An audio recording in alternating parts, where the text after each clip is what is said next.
Muito bem, estamos recebendo aqui o Elton Pereira mais uma vez, psicólogo que nos ajuda aqui às quartas-feiras, psicólogo clínico, especialista em terapia cognitivo-comportamental. E hoje, mais uma vez, rendeu, hein, o assunto, o assunto da última vez que você veio, você vai falar sobre como o TDAH afeta um relacionamento amoroso. Bom dia, Cíntia. Bom dia para você que acompanha o Bom Notícias dia. da Boa e também gosta do Cuide de Você, né? Uma semana a gente está cuidando da mente, na outra semana a gente está cuidando do corpo, né? E tem Pois é. sido a união perfeita aí. Espero que vocês estejam aproveitando da melhor forma possível. Pois é, o assunto rendeu, gerou também muita interação, muitas dúvidas. E antes da gente entrar especificamente na questão dos relacionamentos amorosos, que muita gente também quer saber, ou às vezes já até vivencia, né, algum relacionamento e essa pessoa ela já tem um diagnóstico, a gente quer aprender como é que lida melhor com a situação. Mas eu gostaria de esclarecer as principais dúvidas que surgiram, né? É, as pessoas se questionaram muito em relação mas quem que faz esse diagnóstico? Eu posso marcar com o psicólogo para ele saber se eu tenho ou não TDAH? Na verdade, qualquer profissional da área da saúde, até o médico do PSF, ele teria essa autoridade para fazer isso. Mas é claro que a gente sabe que se você tiver a oportunidade de procurar os profissionais específicos, que vão ter muito mais gabarito, vamos dizer assim, para poder fechar o diagnóstico, acabar não cometendo erros, né? Você acabar saindo com o diagnóstico de TDAH sem exatamente ser o TDAH, então é melhor que você vá para os profissionais indicados, que na maioria das vezes é o psiquiatra, o neuro, ou às vezes também o neuropediatra, né? No caso aí das crianças. Então, esses são os profissionais que teriam uma maior facilidade de dar esse diagnóstico, tendo em vista que os sintomas, como a gente viu, né, e toda aquela complexidade para fechar o diagnóstico, não é qualquer profissional que vai realmente conseguir te dar esse diagnóstico com certeza. Então, esse é um ponto. As pessoas se questionaram muito também a respeito do mas os testes da internet eu fiz e deu uma alta probabilidade de realmente eu ter o TDAH, já devo procurar o tratamento, iniciar a medicação. Não é bem assim, gente. A questão dos testes que são disponibilizados, na maioria das vezes ajuda você, é como se fosse um rastreio, né? Ah. Ajuda você a ter ali uma noção, uma ideia do, olha, eu vivencio isso aqui acontece comigo, mas a gente tem que ter essa responsabilidade de dizer assim, não, eu não posso me autodiagnosticar, eu não posso usar o Dr. Google para chegar à conclusão que eu tenho um determinado Não diagnóstico, né? existe. E buscar um tratamento por conta própria, o que quer que seja. Então, utilize os testes. Hoje, eu tenho olhado com bons olhos para a questão da internet e os testes que são disponibilizados, porque se você tiver essa maturidade de entender que aquilo ali ajuda, pode abrir as portas para que você procure um profissional. Às vezes, até eu mesmo utilizo algumas ferramentas tentando estudar alguns casos ou até mesmo na própria vida pessoal, mas eu tenho muita consciência de que jamais eu vou ter essa capacidade de, através de um teste de internet, fechar um diagnóstico sem buscar o profissional daquela determinada área. Então toma cuidado com isso, porque é algo sério e não dá para você se autodiagnosticar. E agora falando especificamente da questão dos relacionamentos, né? O que causa tanta dúvida? E aí eu gostaria de iniciar com um videozinho que eu também postei lá na minha rede social, né? E aí a gente queria só dar essa introdução com esse vídeo para que você entenda mais ou menos o que é que vivencia, por exemplo, alguém que convive com uma pessoa que tem o diagnóstico do TDAH. Eu enviei para a equipe, aí a gente pode exibir agora. Perguntas, você vira pra lá. Se você tiver interesse em responder, você aperta a campainha e vira pra cá e responde. Mas aí você vira pra lá.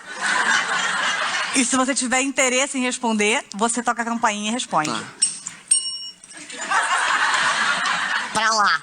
Ah, pra lá! Tá. Eu achei que era pro público. Não, não. Tá, A gente- bora. Ah, primeiro pra lá. É. Tá.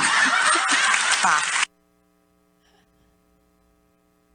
E aí a gente vê um caso bem clássico em relação ao que vivencia, principalmente quando só um dos parceiros, né, num relacionamento amoroso tem o diagnóstico. E o mais complicado ainda, imagina quando você ainda não tem o diagnóstico, não faz o tratamento, seja com terapia, com medicação ou qualquer outra estratégia, e aí você passa a conviver com essa pessoa. Por isso que a gente sempre considera que é uma zona de risco. A pessoa que ela tem o transtorno do TDAH, a gente já viu com base até naquelas imagens que a gente trouxe, né, em outro momento, é uma questão do neurodesenvolvimento, ou seja, o cérebro da pessoa ela é diferente, né, anatomicamente, em relação aos processos de maturação, então tem todas essas alterações. E até a própria questão da gente dizer assim, eu vou ter que aprender a conviver com outros hábitos, com outro estilo de vida, e é muito comum, diante dessa situação, aquilo ali começar a virar uma sobrecarga mental para a pessoa que não tem o diagnóstico. Hoje eu falo assim, as pessoas procuram muita terapia também pelas questões de relacionamentos amorosos, né? Ai, por que não tá dando certo? Por que hoje a coisa é tão líquida? Eu conheço alguém essa semana, na outra a pessoa já não está mais presente, ela desapareceu, sumiu. Então tem sido uma demanda que incomoda muito a pessoa essa questão dos relacionamentos. E eu sempre oriento, olha, nós estamos, parece que numa época que para conhecer alguém, a gente vai ter que pedir a caixinha de medicação. Diz aqui para mim, quais são as medicações que você toma, você tem algum diagnóstico, você faz terapia, parece invasivo? Parece, mas é uma forma também de você se aproximar, é uma forma de você conhecer aquela pessoa, e é necessário, aí a gente já não está falando mais daquela responsabilidade afetiva, né? A gente está falando de uma autorresponsabilidade afetiva. Imagina se você já vivencia aí uma vida extremamente corrida, sobrecarregada, onde você percebe que na maioria das vezes tem que se desdobrar em 1000 para dar de conta da própria rotina, e aí você embarca, você entra em um relacionamento amoroso com alguém que tem o diagnóstico do TDAH. Isso vai ser potencializado, porque geralmente são pessoas, e eu não quero aqui dizer que o TDAH não se relaciona, ou então se afasta de alguém que tem o diagnóstico de TDAH. Não é bem assim, é porque a gente vai ter que ter essa consciência de dizer, eu estou preparado para lidar com essa situação. São pessoas que não vão conseguir ter essa facilidade de organizar rotina, então na maioria das vezes eles são bagunçados fisicamente, ou seja, uma bagunça física, onde nada está organizado, nada está no local, e eles não conseguem ter compromisso com agenda, se organizar, lembrar de datas específicas, de compromissos, as atividades diárias também, a cena mais comum que a gente sempre escuta em relação ao consultório, à terapia, olha, você acredita que eu falei para o meu esposo, para o meu namorado, para a pessoa que eu estou conhecendo, eu dei determinadas instruções, e eu voltei, eu saí, passei tantas horas fora de casa, voltei, e quando eu cheguei, estava exatamente tudo igual. Estava tudo do mesmo jeito. E aí tende, a pessoa que está convivendo com aquela situação, ela tende a ser desvalorizada. A pessoa começa a interpretar que, nossa, mas não presta atenção no que eu falo, não dá a devida atenção aos compromissos, mas não é bem isso, é a questão do transtorno. A pessoa ela não vai conseguir ter toda essa facilidade, ela não vai conseguir ter toda essa organização, e na maioria das vezes a gente vai ter que aprender, com base no diálogo também, que é a principal ferramenta, né? Abrir ali um espaço gigantesco para vamos sentar, vamos conversar, vamos tentar entender. A pessoa vai ter que aprender a lidar, montar esse equilíbrio, né, de ambas as partes em relação a entender que o outro não tem toda aquela facilidade de agenda, de organização, de lembrar dos compromissos, e também saber se você está disposto a passar por tudo isso, vivenciar toda essa situação. Você consegue lidar com tudo isso? Acho que é o principal questionamento que a gente tem que se fazer. Tem um telespectador aqui, Elton, perguntando o seguinte. Peraí. Uhum. Ele quer saber qual é a diferença básica. Apesar do vídeo ser bem né, elucidativo, né, bem didático, ele queria saber, numa relação amorosa, qual é a diferença básica, assim, como se comportaria um, como se comportaria outro. É difícil a resposta, mas Uhum. é porque é bem amplo, o né? vídeo fala do que é hiperativo, né? Com essa relação em relação ao desatento. Então, como mostrou, o hiperativo seria a Tatá, inclusive a Tatá Werneck ela já se posicionou que tem diagnóstico do TDAH, e tem essa diferenciação mesmo. A pessoa ela pode ser diagnosticada só com o TDA e não ter o H. O H significa hiperatividade. A pessoa que tem TDA, ela só tem o déficit de atenção. Ela não tem a hiperatividade junto a toda a condição, né? A todo o transtorno. Então, no caso da Tatá, ela já se posicionou que tem o TDAH, então ela é essa pessoa mais hiperativa. E geralmente não é essa a imagem que a gente cria dela, né? Quem conhece sabe, é elétrica, você vê que ela é muito acelerada e fala de muita coisa ao mesmo tempo, né? Então essa é a questão da hiperatividade, essa aceleração. Já o parceiro lá que estava com ela, né? a gente percebe que ele não está conseguindo nem compreender a instrução que ela está dando para ele. Então seria o desatento. E você veja que não existe uma complexidade de dizer assim, nossa, mas que coisa difícil é essa que ela está explicando para ele que ele não consegue fazer. Porque eu acho que as pessoas que assistiram o videozinho curto aí, você conseguiria seguir aquelas instruções e prestar atenção no que está sendo falado. Só que o TDAH tem muito essa dificuldade em relação a tarefas que exigem várias etapas. Por exemplo, olha, você vai sentar aqui, aí você vai pegar a sua caneta que está do lado direito, vai escrever com essa folha que você vai encontrar na última gaveta, a pessoa ainda está lá no vamos sentar aqui. Ela não consegue, tudo que é encadeado no sentido de várias etapas, ela não consegue acompanhar, né? É o mesmo quando você diz assim, lá na infância, por que a criança às vezes é colocada na posição do que não compreende, da criança que é burra, que não está sabendo lidar com as instruções do professor? É porque na maioria das vezes ele parou na primeira etapa. Tanto é que as crianças que têm o diagnóstico, elas não conseguem, por exemplo, fazer ditado. Porque o fazer ditado exige aquela questão do prestar atenção, armazenar aquela frase, transferir para uma escrita. Na maioria das vezes ele está fantasiando em relação à frase que foi dita. Por exemplo, Pedro pegou o barco para atravessar o rio. Ele não consegue essa sequência, montar tudo isso na cabeça dele. Ele ainda está no Pedro pegou o barco. Aí na cabeça dele ele está colocando uma roupa no Pedro, ele está imaginando de que cor que é esse barco. Entendi. E aí a gente já perdeu a atenção, a gente já focou em uma outra coisa. Então tem essa diferenciação, tem essa questão também de ter a hiperatividade e às vezes de não ter, só ter a desatenção mesmo. E é bem complexo em relação ao desafio do relacionamento em si. Parece coisa boba você dizer assim, olha, coloca a comida para os animais, eu estou saindo agora para trabalhar, coloca a comida para os animais, e aí você chega, essa comida ela não foi colocada. Né? E não foi colocada, não é porque a pessoa ela não escutou, não compreendeu, é porque no meio do caminho, possivelmente ela tentou executar essa atividade, né? Mas no meio do caminho apareceu alguma outra coisa que distraiu, alguma outra coisa que levou essa pessoa para uma outra situação, para um outro contexto, e aí ela foi com muita facilidade perdendo o foco. A pessoa que tem também o TDAH, infelizmente, elas acabam que virando presa fácil dentro de um relacionamento para quem tem uma certa vontade ali de se aproveitar da situação. E por que isso acontece?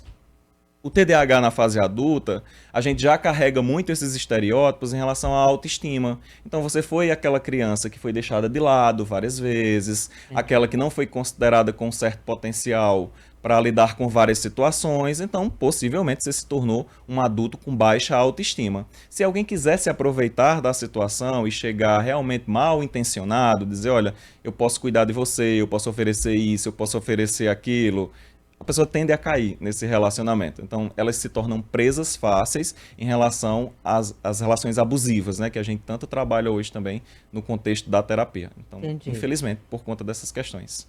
Mas eu vejo que tem muita gente preocupada agora. Eu não posso namorar, não posso casar. Não é que você deve rejeitar, não é que você deve agora realmente é difícil, se afastar. Né? A outra pessoa se acostumar, né? Porque e as pessoas geralmente elas querem muita atenção. Então, se você é alguém que não dá muita atenção, então a pessoa chega toda eufórica, falando uma coisa para você, tal, olha, fiz isso e a outra pessoa, legal. Sim, e olha, você tocou, Cintia, num ponto que é chave também e que preocupa bastante quando a pessoa que tem o diagnóstico começa a se relacionar com alguém. Dentro de toda a condição do transtorno, aí tem o que a gente chama também do hiperfoco. É por isso que às vezes você diz assim, fulano não tem TDAH, olha como ele faz tal coisa com excelência, né? Um exemplo bem prático é a questão da criança. A gente está falando de adulto, mas, por exemplo, a criança. Aí a mãe diz assim, ela não tem TDAH, coloque ela em frente ao videogame para você ver o quanto que ela é esperta, o quanto que ela vai focar, o quanto que você vai ter que tirar ela de lá porque ela não sai de frente àquele videogame. É porque o jogo é o hiperfoco da pessoa. E na vida adulta, como o TDAH tem muito essa questão de transitar sobre várias áreas, geralmente vai ser a pessoa que já fez muitos cursos, a pessoa que já trocou de muitas áreas, porque tem comprometimento nessa questão da geração de dopamina. Então, tudo aquilo que gera para o TDAH algo que diga assim, nossa, como isso é legal, como isso é bacana, como eu estou me sentindo bem com determinada situação, ele vai focar, ele vai se apaixonar por aquele contexto. Só que, claro, com o desenrolar de toda a situação, vai chegar um ponto que ele percebe que aquilo já não faz mais nenhuma diferença. Aí ele troca de área, aí ele troca do foco. E o foco pode ser o relacionamento. Então, por isso que para quem está entrando em um relacionamento e já sabe que a pessoa tem o diagnóstico do TDAH, eu sempre oriento, vamos em pequenos passos, para saber se realmente é isso que a outra pessoa quer, e inclusive se é isso também que você quer, né? Vivenciar todo esse contexto aí que a gente está falando que é bem complicado e que exige muito diálogo e várias outras coisas que a gente vai ter que desenvolver. Então, nesse momento, você, enquanto pessoa que está entrando nesse relacionamento, pode ser o hiperfoco da pessoa. Então, ela vai ser a melhor pessoa que você já conheceu na vida. Ela vai se interessar, ela vai... E é uma mudança. Você diz, nossa, mas é confuso, porque você estava falando que a pessoa não tem a capacidade de lembrar de datas, de se organizar, de se planejar, de fazer atividades em cadeia. E agora, como assim que você está falando que ele vai ser a melhor pessoa? Porque é a questão do hiperfoco. A partir do momento que aquilo ali vira o hiperfoco dele, ele vai se empenhar, ele vai se dedicar, ele vai estudar a sua vida praticamente, né? Para dizer assim, eu vou dar para essa pessoa tudo que ela está buscando, agora, tudo que ela precisa. Agora, daí para a obsessão é um passo, não é? Não? Aí entra a grande confusão. Sabe aquela pessoa que diz assim, nossa, essa pessoa com quem eu estou me relacionando hoje, ela não é a mesma pessoa que eu conheci. Eu não conheci essa pessoa, né? Ela está diferente, ela é outra pessoa. Ela se tornou alguém que eu não conheço. Eu não me apaixonei, eu não entrei num relacionamento com essa pessoa. É porque naquele momento você era o hiperfoco dela. Agora você não é mais. E a partir do momento que você não é mais, a pessoa já focou em uma outra coisa e, pela questão até do próprio transtorno, ela já te deixou de lado há muito tempo, né? E aí dificilmente a gente vai conseguir voltar a ocupar esse local de hiperfoco da pessoa mais uma vez. Agora, calma, gente, tem diagnóstico, dá para tratar e tudo, o Elton já explicou aqui. Tem sim. Não desiste ainda não, né? Não desiste. E entra um fator bem importante. Eu atendo, inclusive, situações que a pessoa diz assim, eu já... consegui, de certa forma, entender como é que funciona essa pessoa. Então, hoje não me incomodo de achar partes da pessoa por todo o local. Como assim achar partes da pessoa? Porque a pessoa geralmente quer mais bagunçada, então ela vai deixar o tênis, a roupa, aí eu vou encontrando partes da pessoa pela casa, né? Só que em relação ao sentimento, tendo em vista que existe sim a possibilidade da gente desenvolver relações verdadeiras, que não está ligado só ao hiperfoco, então a gente chegou à conclusão de que, olha, o sentimento que eu tenho por essa pessoa e o sentimento também que eu identifico que ela tem por mim, vale a pena a gente entrar nesse desafio, vale a pena a gente montar aqui esse equilíbrio. Tem uma história muito legal de um relato que eu escutei, né? Que a paciente dizia assim, nossa, você não sabe, eu tenho que ficar horas e horas escutando tudo como é que funciona uma placa de energia solar. Porque é o hiperfoco da pessoa. Então, imagina para você que não tá nem aí em saber como é que uma placa solar funciona, como é que ela foi montada, quais são os equipamentos que tem lá dentro, passar horas ouvindo alguém falar sobre isso, né? Porque é o hiperfoco, e aí tendo em vista que eu gosto dessa pessoa, eu tenho um sentimento por essa pessoa, então vou entender que é o hiperfoco dele e vou lidar aqui com a situação. Haja paciência, né? E haja paciência, é verdade. É isso, Elton, foi ótimo. Muito obrigada. Esse foi o nosso Cuide de Você hoje. Eu que agradeço. Um bom dia a todos. Até uma próxima.